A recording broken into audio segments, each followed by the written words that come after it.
జబర్దస్త్ ద్వారా గుర్తింపు తెచ్చుకున్నారు కిర్రా కార్పి. నెల్లూరు యాసలో ఆర్పి చేసే సందడి మామూలుగా ఉండదు. తన స్కిట్స్లో పంచ్ డైలాగ్స్, ప్రాసలతో ప్రేక్షకులను కడుపుబ్బా నవ్వించిన ఆర్పి ఈ పాపులారిటీతో కొన్ని సినిమాల్లో అవకాశాలను కూడా దక్కించుకున్నారు.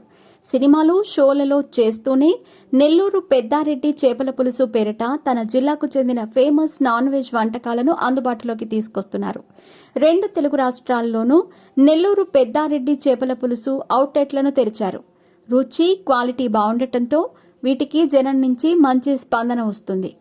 తొలి నుంచి రాజకీయాలపై ఆసక్తితో ఉండే కిర్రా కార్పి 2024 ఏపీ ఎన్నికల ముందు నుంచి టీడీపీ, జనసేన, బీజేపీ కూటమికి మద్దతు పలికారు. రాష్ట్రంలోని పలు ప్రాంతాల్లో విస్తృతంగా ప్రచారం చేశారు. ఆ సమయంలో వైసీపీ నేతలు చేసే విమర్శలకు స్ట్రాంగ్ కౌంటర్స్ ఇచ్చారు ఆర్పి.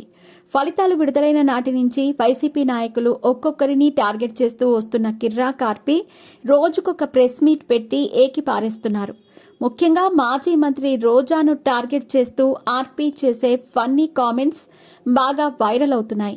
వైసీపీ అధికారంలోకి వచ్చాక రోజా 3,000 కోట్లు దోచుకుందని, ఆమె అవినీతిని బయటపెడతానని ఆర్పి హెచ్చరించారు. ఇప్పుడంటే ఈ రేంజ్లో ఉన్నాడు, కానీ గతంలో అవకాశాల కోసం ఎంతో కష్టపడ్డాడు. పస్తులున్న రోజులు కూడా ఉన్నాయని కిర్రా కార్పి పలు సందర్భాల్లో వెల్లడించారు. అలాంటిది మల్లెమాల సంస్థ పిలిచి అవకాశం ఇవ్వటమే కాక ఆర్పి జీవితంలో ఎదిగేందుకు తోడ్పాటును అందించింది. జబర్దస్త్ షో నుంచి బయటకు వచ్చిన తర్వాత ఆర్పి కొన్ని ఛానల్స్లో కామెడీ ప్రోగ్రామ్స్ చేసినా అవి అంతగా వర్కౌట్ కాలేదు. అప్పట్లో ఓ ఛానల్కి ఇచ్చిన ఇంటర్వ్యూలో ఆయన మాట్లాడుతూ జబర్దస్త్, మల్లెమాల సంస్థపై సంచలన వ్యాఖ్యలు చేశారు.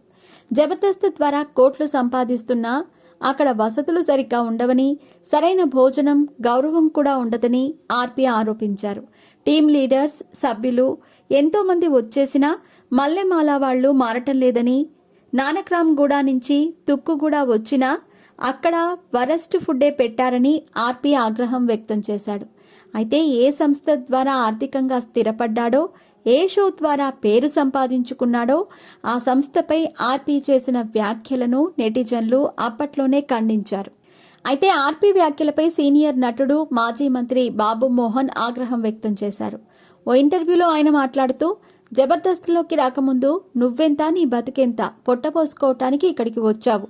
నిన్ను నలుగురు గుర్తుపట్టే స్థాయికి వచ్చాక నీ కళ్ళు నెత్తికెక్కాయని బాబు మోహన్ ఫైర్ అయ్యారు.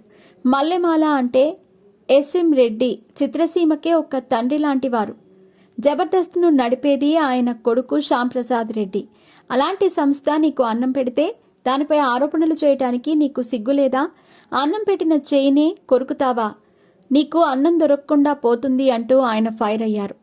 మల్లెమాల సంస్థ బాగుండాలని కోరుకోవాలే తప్పించి తప్పుడు మాటలు మాట్లాడకూడదని బాబు మోహన్ హెచ్చరించారు. తనకు జీవితాన్నిచ్చి ఇంత పెద్ద స్టార్ను చేసింది కూడా మల్లెమాల సంస్థేనని ఆయన తెలిపారు. ప్రస్తుతం సోషల్ మీడియాలో బాబు మోహన్ వ్యాఖ్యలు వైరల్ అవుతున్నాయి.